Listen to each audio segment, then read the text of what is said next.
Welcome to this episode of Mentors at Your Benchside, the podcast giving you advice, tips, and tools for getting the most out of your research.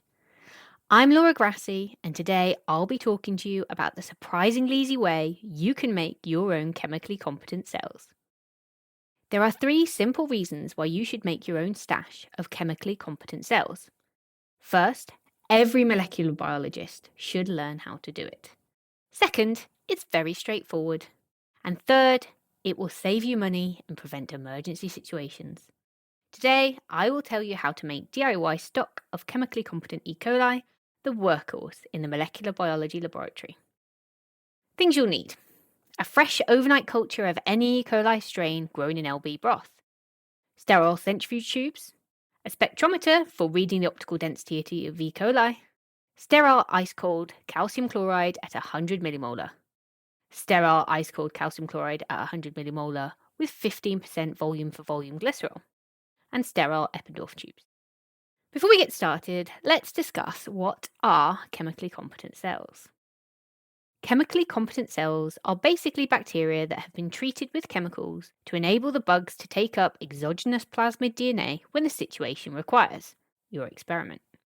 The process of getting plasmids into bugs is called transformation, and chemically competent cells are transformed via heat shock. And how do you make E. coli happy to take in foreign plasmids? You see, these little bugs do not normally just gobble up any foreign substances, plasmids included, for no reason. The trick is to activate the cell membrane of the E. coli so that the plasmid will be able to move across it into the cell. The state of being able to take in exogenous DNA is called competency. See the original article for a great diagram explaining competency. To prepare chemically competent cells, you'll need to grow a batch of E. coli from a small volume and subculture them. Then collect the E. coli when they're actively dividing. Because the population is in synchrony during the logarithmic growth, the E. coli will be best prepared to become transformation competent. So, collecting the cells during log phase growth is crucial. Also, we're making a batch of chemically competent E. coli. We don't add any antibiotics to the growth medium. This is because we are not amplifying any plasmids, which are what confer antibiotic resistance to the E. coli cells in the lab. So take care with your sterile technique so as not to contaminate the cells during preparation. After collection, treat the little bugs with a series of cold, salty buffer washes to render the membrane semi-permeable to plasmid DNA. Aliquot the cells, freeze them down at -80, and hey presto, your own batch of chemically competent cells. Let's go over the protocol for DIY competent cells. We don't expect you to memorize this, but it shows you how simple it is to prepare your own chemically competent cells in the lab. First, inoculate 10 ml of sterile LB with your desired E. coli strain. Culture overnight at 37 degrees with shaking at 200 rpm. Re-inoculate 1 ml of the overnight culture into 99 ml of sterile LB and culture at 37 degrees C with shaking at 200 rpm until an optical density at 600 nanometers of between 0.3 and 0.5 is reached. This is mid-log phase. Split the 100 ml culture equally between sterile centrifuge tubes and collect the cells by centrifugation for 10 minutes at around 7,000 rpm at 4 degrees. Discard the supernatant and use a P200 pipette to remove any drops that remain. Add 20 ml of sterile ice-cold 100 millimolar calcium chloride to each pellet and gently resuspend the cells. Allow the resuspended cells to chill on ice for about 15 minutes. Collect the washed cells by centrifugation again for 10 minutes at around 7,000 rpm at 4 degrees C and discard the supernatant. Then we're going to add 5 ml of sterile ice-cold 100 millimolar calcium chloride supplemented with 15% volume-for-volume glycerol to each cell pellet and gently resuspend them. Divide the resuspended cells into 50 microliter aliquots in sterile ice-cooled Eppendorf tubes. Store the chemically competent cells at -80 degrees C. They should remain competent for at least 1 year.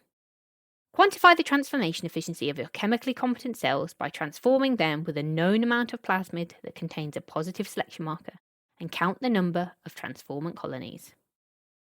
Visit the original article, the link is in the episode description, for this detailed protocol and a table detailing how to prepare the necessary solutions for making chemically competent cells.